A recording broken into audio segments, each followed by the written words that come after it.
Tout a démarré lorsque Clara a emménagé en 2015 dans un appartement à Paris, dont la cave n'avait pas été vidée.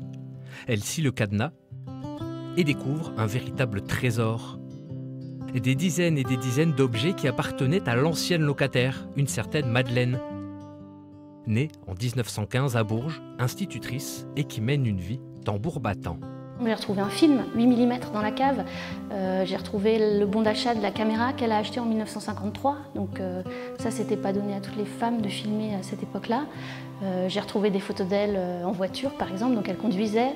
Voilà, il y a pas mal de choses qui m'ont permis donc de la découvrir au fur et à mesure, et puis de me dire que c'était une femme moderne pour son époque. La vie de Madeleine, ses voyages, ses loisirs refont surface grâce à cette trouvaille de Clara, qui décide alors de raconter cette histoire sur le réseau social Twitter.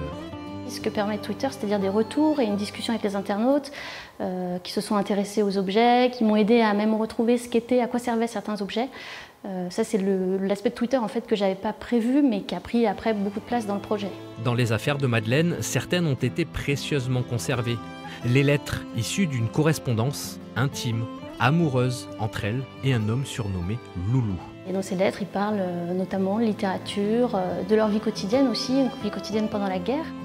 Ces lettres racontent énormément de choses en fait, de cette période. Une des belles histoires de cette cave, c'est cette histoire d'amour. Madeleine est décédée en 2012.